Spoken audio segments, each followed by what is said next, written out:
हूं आपके साथ उमेश गोस्वामी। उत्तर प्रदेश में निकाय चुनाव की सरगर्मी तेज हो चुकी है और लगभग हर राजनीतिक दलों के जो प्रत्याशी हैं उन्होंने मैराथन शुरू कर दिया है। जनता के बीच पहुंचकर अब अपील की जा रही है वोट देने की, जिताने की। मुद्दे उनके क्या हैं, दावे और वादे क्या हैं, इस पर लगातार हम चर्चा कर रहे हैं। हमारे साथ अलग अलग राजनीतिक दलों के अलग अलग मेहमान आते हैं, उनसे पूछते हैं कि आखिर किन दावों और वादों के साथ आप जनता के बीच में जा रहे हैं, आपके प्रत्याशी जनता के बीच में जा रहे हैं। इस वक्त हमारे साथ भारतीय जनता पार्टी से विधायक महेश त्रिवेदी जी बैठे हुए हैं, साथ में हैं, स्टूडियो में हैं। सबसे पहले महेश त्रिवेदी जी, आपसे चैनल के लिए, ये हमारा उत्तर प्रदेश उत्तराखंड में चैनल आज से इसकी रीओपनिंग हुई है। अभी तक हम कानपुर और उत्तर प्रदेश के कुछ जिलों तक सीमित थे। सबसे पहले चैनल के लिए 2 शब्द, उसके बाद राजनीतिक चर्चा। मैं एबीसी चैनल के लिए निश्चित रूप से हृदय से मैं बधाई देता हूं और ईश्वर से ये भी कामना करता हूं कि सत्य की लड़ाई लड़ने के लिए ये चैनल हम लोगों के लिए साबित होगा और निष्पक्ष होगा और जनता के दुख दर्द को उजागर करेगा और गलत लोगों के खिलाफ हम लोग मिलकर एक लड़ाई का अभियान चलाते हैं। और निश्चित रूप से जो भारतीय जनता पार्टी की विचारधारा है, उत्तर प्रदेश में योगी जी और देश में मोदी जी जो विचारधारा को लेकर चल रहे हैं, वो सच्चाई को लेकर चल रहे हैं, तो उसको ये चैनल मजबूती से स्तंभ बन के उभरेगा और जनता के कल्याण के लिए काम करेगा। हमारा हृदय से बहुत बहुत शुभकामना, बहुत बहुत बधाई मैं देता हूं। बिल्कुल, भारतीय जनता पार्टी के साथ समाज और सत्य के साथ जो भी चलेगा, जो भी राजनीतिक दल होगा, एबीसी न्यूज उसके साथ होगा।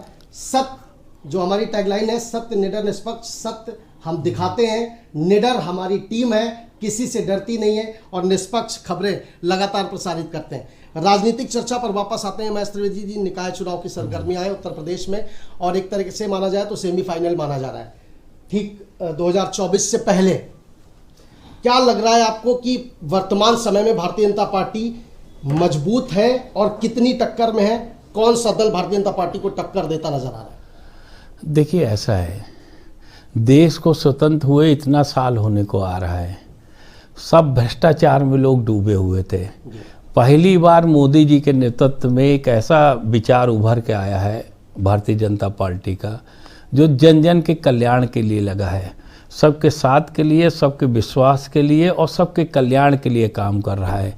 तो इस विचारधारा को फिलहाल अभी पृथ्वी में, भारतवर्ष में कोई क्रॉस नहीं कर सकता है, क्योंकि सच्चाई की लड़ाई लड़ रहे हैं। जनता भी ऊब चुकी थी और जनता अब सच्चाई के साथ में है। भय का वातावरण को हम लोग ख़त्म कर रहे हैं और गरीब से गरीब व्यक्ति को हम लोग संरक्षण दे रहे हैं, सबके कल्याण के लिए काम कर रहे हैं। तो इससे इस विचारधारा को कोई क्रॉस नहीं कर सकता है। आपने जिक्र किया कि जो मोदी जी की विचारधारा है उससे भय का माहौल खत्म हुआ है, देश और विदेशों में भी एक पहचान हुई है भारत की। निकाय चुनाव की बात कर रहे हैं, ये लगभग हर घड़ी और हर गली और हर मोहल्ले तक की। आपको क्या नहीं लगता है कि नरेंद्र मोदी के जो विचारधारा है उसकी ही ज़रूरत पड़ रही है घर गली मोहल्ले तक जाने के लिए निकाय चुनाव से? देखिए, ऐसा और कोई लीडर नहीं है भारतीय जनता पार्टी के पास नहीं इतना मजबूत कि अगर उनका नाम हटा दिया जाए कि मोदी जी की विचारधारा नहीं रहेगी तो कहीं मुश्किल फंस सकती है। ऐसा है ना, जो तपस्वी है उसको कैसे हटा सकते हैं। और निश्चित रूप से मोदी जी के नाम से ही हम लोगों की पहचान है और उत्तर प्रदेश में योगी जी के कर्मों की पहचान है। हम सब लोग मिलकर, हाँ, ये है कि हम लोगों को भी उनके आचरण को अपने कर्मों में लाने की आवश्यकता है। डबल चेहरों की ज़रूरत नहीं है, सिंगल चेहरों में अगर जीवन को चलाने वाले लोग हैं और जो इस चीज़ को ये मानते हैं कि ये सब हम लोग थोड़े दिन के लिए आए हैं, ये मृत लोग में हम लोग वास कर रहे हैं, क्योंकि जीवन भी हम लोगों के साथ रहता है 24 घंटे, तो मौत भी हम लोगों के साथ मंडराती रहती है। इसलिए प्रकृति कभी किसी को छोड़ती नहीं है। हम पुण्य देंगे तो हमको पुण्य मिलेगा, हम पाप देंगे तो हमको पाप मिलेगा। इसलिए जब ज्ञान आ जाए तो सच्चाई को और सत्य को लेके चलते रहना चाहिए। 100% सत्य तो नारायण के पास ही हो सकता है, लेकिन सत्य के नज़दीक रह के और जन जन के विश्वास के लिए और गरीबों का विश्वास जीतने का हम लोग काम कर रहे हैं और जन के कल्याण के लिए काम कर रहे हैं। और चाहे हिंदू हो चाहे मुस्लिम हो, सबके कल्याण के लिए और सबके न्याय के लिए। आप देख लीजिए, जो भी योजनाएं आ रही हैं, चाहे किसी भी वर्ग, समाज, धर्म का हो, सबके लिए पवित्रता किया जा रहा है। बस फर्क इतना है, कोई हमको ज़्यादा पसंद कर रहा है, कोई कम पसंद कर रहा है, लेकिन हम लोग पवित्रता से सबके लिए काम कर रहे हैं। समय आने पर सब एकजुट होकर भारतीय जनता पार्टी को पहचानेंगे और आगे आएंगे और ताकत को बढ़ाने का काम करेंगे। अच्छा, बुलडोजर बाबा कहा जाने लगा है योगी आदित्यनाथ को, तो उस छवि से क्या मानते हैं, ये छवि ठीक है बुलडोजर बाबा की?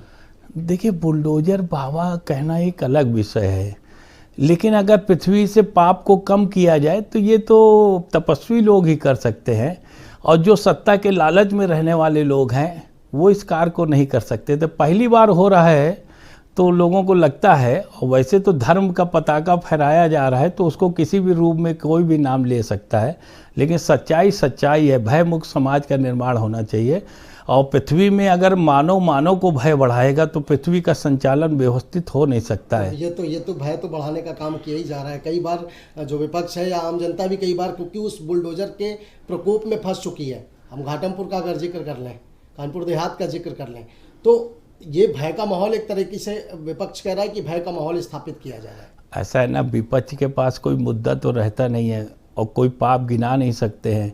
अगर पापियों के विनाश के लिए अगर कहीं पर कोई कार्रवाई की जाती है तो उनको कोई मुद्दा तो है नहीं, भ्रष्टाचार का मुद्दा नहीं है, किसी अन्य प्रकार का मुद्दा नहीं है, कोई सौतेलेपन का मुद्दा नहीं है, जन जन के कल्याण के लिए काम कर रहे हैं। इसलिए कोई विपक्ष के पास कोई मुद्दा नहीं, कोई जाति व्यवस्था को लेकर चल रहा।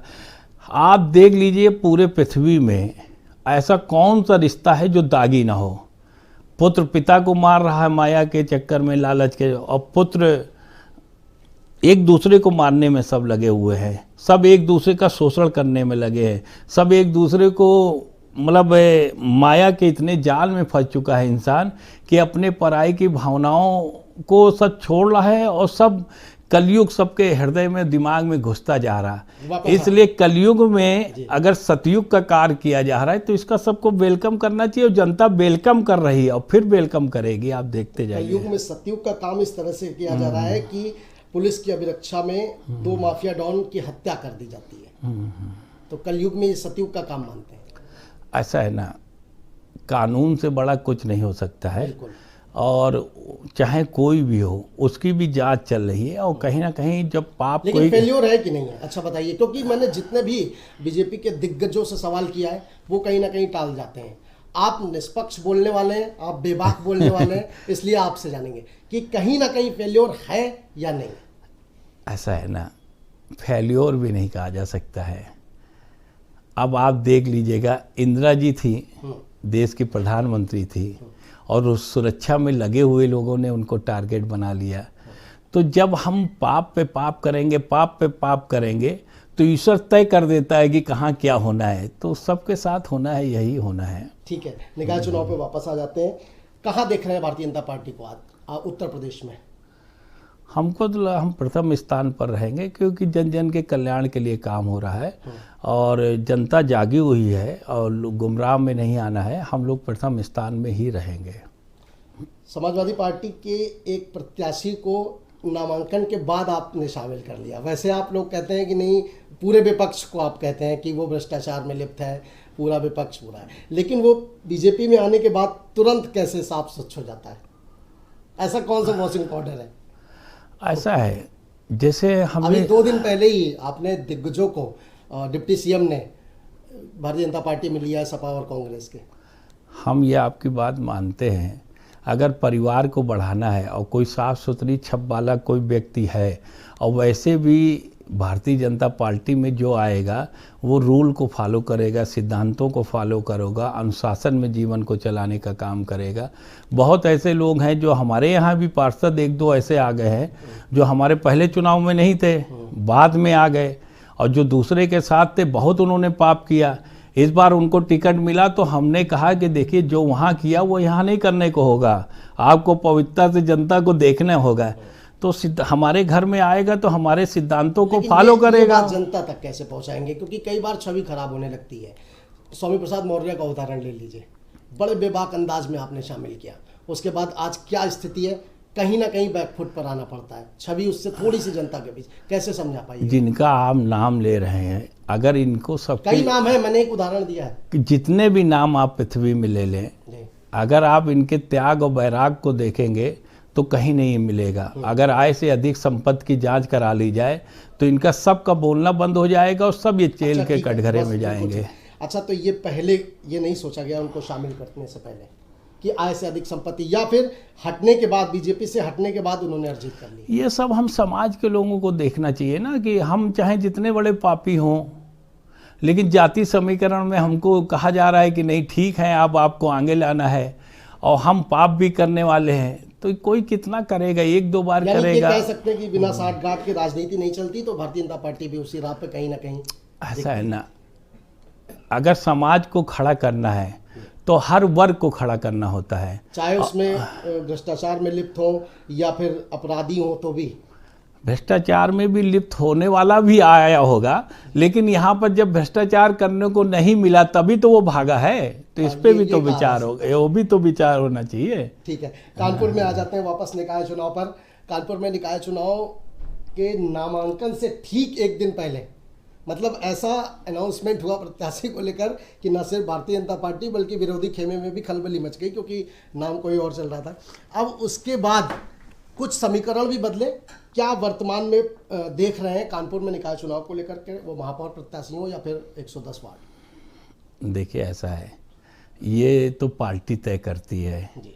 और हम लोग कमल के सिपाही के रूप में काम कर रहे हैं। जो कमल लेके आया उसके साथ हम लोग हैं, और हम क्या है, संघ भी हमारा है, सभी लोग हैं, और जो मांग रहे थे वो भी हैं। विचारधारा से अलग होकर कोई नहीं चल सकता है, और कोई चलेगा तो एक बार ही चलेगा, उसकी स्वयं की गुडविल खराब होती है। इसलिए विश्वास बढ़ाने से ही, त्याग करने से ही विश्वास बढ़ता है। हर चीज़ हम ही को मिल जाए ये नहीं संभव है। पार्टी है, पार्टी का जो निर्णय होता है उसको हम सब लोग बूथ तक स्वीकार करके और जनता के लिए काम करने आए हैं। शहर के दो शीर्ष नेताओं में कुछ तकरार सामने आई है पिछले दिनों, मीडिया में भी वो खबरें आई हैं। मैनेजमेंट हो गया है, क्योंकि उसका प्रभाव पड़ सकता है चुनाव में। ऐसा नहीं, टकराव नहीं, विचारधारा का होता है। कोई किसी का समर्थन करता है, कोई किसी का समर्थन करता है, लेकिन ये भारतीय जनता पार्टी का जो कमल लेके आया है उसी के साथ सब हैं, सब रहेंगे ही, और अन्यथा कोई नहीं जाएगी। जिन लोगों ने अपना जीवन दे दिया है उसको इन सब चीज़ों में पड़ना भी नहीं चाहिए, त्याग में ही रहना चाहिए, आगे बढ़ाना चाहिए व्यवस्था को। बहुत शुक्रिया आपका, धन्यवाद। धन्यवाद। ये थे हमारे साथ बीजेपी के विधायक महेश त्रिवेदी, जिन्होंने निकाय चुनाव को लेकर के साफ किया है कि भारतीय जनता पार्टी में विचारधाराओं की तो लड़ाई हो सकती है, लेकिन सभी संगठन के साथ हैं और आने वाले चुनाव पर इसका कोई असर पड़ने वाला नहीं। फिलहाल इतना ही, देखते रहिए ABC न्यूज़।